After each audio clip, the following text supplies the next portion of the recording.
قرآن مجید میں ہے ان اللہ لا یستحی من الحق، کہ اللہ تعالیٰ حق بات بیان کرنے سے حیا نہیں کرتے۔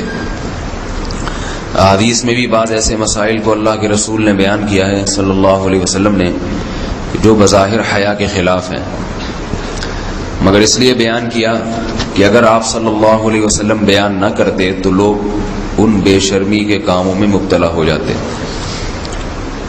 اسی وجہ سے میں بھی یہ ہمت کر رہا ہوں کہ ایک اور ایسا گناہ جس میں لوگ مبتلا ہیں، اور وہ ہے حیا کے خلاف،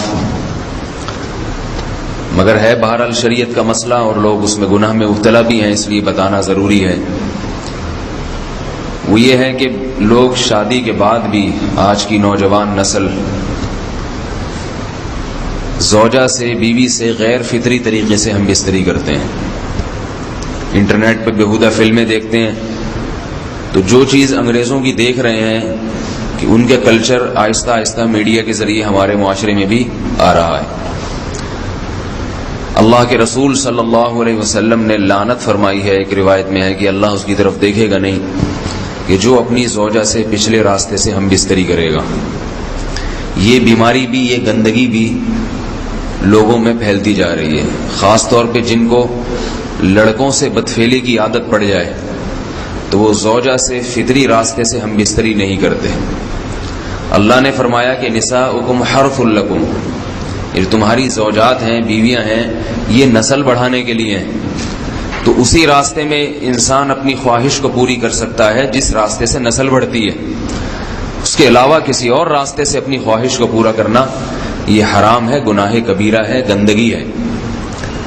ہمارے پاس کیسز آتے ہیں، ایک پاک دامن لڑکی کی شادی ہوتی ہے، لڑکا بھی بظاہر بڑا نیک، لیکن کیا ہے، لڑکا چونکہ ٹھرکی ہوتا ہے، شہوت کا درندہ ہوتا ہے، تو وہ یہ نہیں دیکھتا کہ میں اپنی بری خواہش مٹانے کے لیے میں اپنی زوجہ کو غیر فطری طریقے پر مجبور کیسے کر سکتا ہوں، تو مجبور کرتا ہے پھر اپنی بیوی کو۔ اس میں جو عورتیں زیادہ پاک دامن نہیں ہو، نیک نہ ہو، یا ان کو یہ ڈر ہو کہ طلاق ہو گئی تو ہم کہاں جائیں گے، وہ پھر اپنے شوہر کے ساتھ اسی غیر فطری طریقے پر آمادہ ہو جاتی ہیں، اور اس کا عذاب اور اس کا وبال یہ ہوتا ہے کہ کچھ دنوں میں ان کو بھی اسی کی لت پڑ جاتی ہے۔ انسان جب بھی کوئی غیر فطری راستہ اختیار کرتا ہے، آخرت کا عذاب تو بعد میں، دنیا کا عذاب یہ آتا ہے کہ پھر اس کو لذت فطرت میں آتی نہیں ہے، پھر جو راستہ اللہ نے رکھا اس میں اس کو لذت نہیں آئے گی، پھر وہ گندگی میں ہی گھسنے کی کوشش کرے گا، اس کی بھی فطرت خراب ہو جاتی ہے، اور جس کے ساتھ یہ بدفعلی کی جائے اس کی بھی فطرت خراب ہو جاتی ہے، وہ بھی پھر کسی کے قابل نہیں رہتے۔ تو اپنے جان پر رحم کرنا چاہیے۔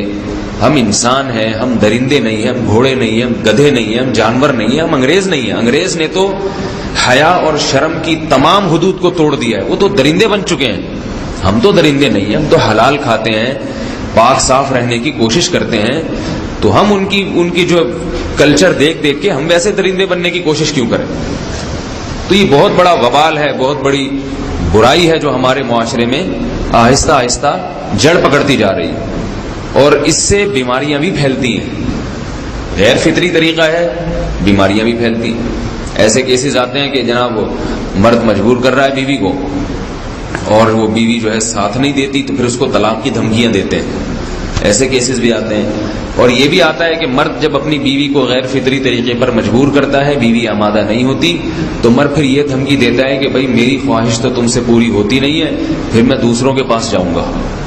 تو یاد رکھیں، جس عورت کا شوہر یہ دھمکی دے اس کو کہ میں زنا کروں گا اگر تم نے میری خواہش پوری نہیں کی غیر فطری طریقے سے، تو عورت اپنے شوہر سے کہہ دے کہ جاؤ تم کہیں اور جا کے منہ کالا کرو، تمہاری فطرت میں گندگی ہے تو یہ مجھے گندا بنانے کی کوشش نہ کرو، اس کو زنا کرنے دیں، وہ اللہ آخرت میں اس سے بھگتے گا۔ ہر بیماری کا اللہ نے علاج رکھا ہے۔ اللہ کے رسول صلی اللہ علیہ وسلم نے فرمایا، صحیح بخاری کی حدیث، ما انزل اللہ من داء الا انزل له دواء، کوئی بیماری ایسی نہیں ہے جو اللہ نے نازل کی ہو اور اس کے لیے دوا نہ رکھی ہو دنیا میں۔ تو اگر کسی کو ایسی لت پڑ گئی ہے غیر فطری کام کی، تو اس کو چاہیے کہ وہ اپنا علاج کرائے، ڈاکٹر سے بھی رابطہ کرے، اور سب سے بڑا علاج یہ ہے کہ کچھ وقت صبر کرے گا، چھوڑ دے گا کچھ عرصے کے لیے، تو خود بخود آہستہ آہستہ صحیح ہو جائے گا. ایک آدمی شراب کا عادی ہے, ایک علاج تو یہ کہ ڈاکٹروں سے رابطہ کرے, بہترین علاج کے چھوڑ دے. کتنے دن تڑپے گا؟ 1 دن 2 دن 3 دن 4 دن 1 ہفتہ 2 ہفتہ, بہت زیادہ سال ہو جائے گا نا, اس کے بعد خود بہت ٹھیک ہو جائے گا. سگریٹ کا عادی ہے, چھوڑ دے گا تو کتنے لوگ ہم نے دیکھے ہیں دن میں 20 سگریٹ پیتے تھے, چھوڑنے پر آئے تو بالکل ایک دم چھوڑ دی انہوں نے, آہستہ آہستہ کر کے چھوڑ دی, لیکن تکلیف ہوئی مگر عادی ہو گئے. تو اب کسی کو یہ لت پڑ گئی ہے غلط کام کی, برائی کی, تو اس کا بہترین علاج یہ ہے کہ وہ اپنے آپ کو بدلنے کی کوشش کرے, ماحول بدلے, اور کچھ وقت صبر کرے گا تو اللہ اس سے یہ عادت چھڑا دے. نہیں کی, صبر نہیں کیا اس نے, پھر اسی گندگی میں موت واقع ہوگی, پھر آخرت کا عذاب بہت سخت. نسلیں برباد ہو جاتی ہیں اس عمل سے انسان کی. تو بات حیا کے خلاف ہے, مگر یہ کہ ایک بزرگ تھے وہ بات فرما رہے تھے, تو کسی نے پوچھا کہ حضرت آپ حیا کے خلاف بات کرتے ہیں, تو انہوں نے فرمایا تم بے حیائی کے کام نہیں چھوڑتے, ہم اس چھڑوانے کے لیے بات کریں تو ہم برے ہیں, اور تم کام کرو تو بھی برے نہیں. برائی کا کام کرنے میں برا نہیں بنتا, اور برائی کے خلاف بولنے والا برا بن جاتا ہے کہ دیکھو یہ کیسی باتیں کر رہے ہیں. تو بھائی باتیں ہیں اس لیے ہیں کہ یہ معاشرے میں یہ برائی پھیلتی چلی جا رہی ہے, اور یہ ہماری اپنا کلچر نہیں ہے, یہ امپورٹ ہو رہا ہے باہر سے, یہ امپورٹ ہو رہا ہے, یہ وہاں میڈیا کے ذریعے آ رہا ہے. تو وہ چیزیں دیکھا نہ کریں اور ان لوگوں سے دور رہا کریں.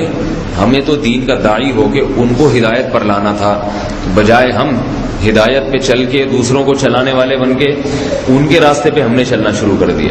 اللہ تعالیٰ ہمیں اب دیکھیں ان کے ہاں ایڈز کا مرض پھیل گیا ہے. آپ بتائیے یہ ایڈز کا مرض ہمارا ہے کیا؟ یہ بیماری ہماری ہے یا ان کی ہے؟ ہمارے ہاں بیماریاں ہیں, کھانسی ہے, نزلہ ہے, ٹھیک ہے نا, بلڈ پریشر ہے, شوگر ہے, یہ بیماریاں ہماری ہیں. کوئی اللہ کا شکر ہے گندی بیماری ہمارے ہاں نہیں ہے. جتنی گندگیاں ہیں وہاں سے آ رہی ہیں. ایڈز کا مرض وہاں سے امپورٹ ہوا ہے. وہ ایڈز کا مرض اسی بدفعلی کی وجہ سے پیدا ہوتا ہے, اسی سے جراثیم پیدا ہوتے ہیں, اور اتنا خطرناک مرض کے ایسے متعدی ایسے پھیلتا ہی. افغانستان میں ایڈز کا ریشو 0 تھا, 0. وہ جانتے نہیں تھے کہ ایڈز کا مرض ہوتا کیا ہے. جب سے امریکن آرمی, برطانیہ آرمی افغانستان میں آئی ہے, فوجی آئے ہیں, افغانوں میں ایڈز کا مرض پھیل گیا ہے. انہوں نے وہاں بدفعلیاں شروع کر دی ہیں. تو وہ تو حالانکہ ان کے لیے زنا کتنا سستا ہے, کتنا سستا ہے نا ان کے لیے زنا, پھر بھی وہ لڑکوں کی طرف مائل ہوتے ہیں. تو اتنی گندگی, ایسا گندا جب انسان بن جائے پھر اللہ اس کے وجود کو برقرار نہیں رکھتے, اور رکھتے ہیں تو پھر آخرت میں سزا دینے کے لیے اپنے آپ کو ان گندگیوں سے بچانا چاہیے, حلال پہ اکتفا کرنا چاہیے. اللہ تعالی ہمیں حلال پہ قناعت کی توفیق عطا فرمائے اور پاکیزہ لوگوں میں ہمارا شمار فرمائے.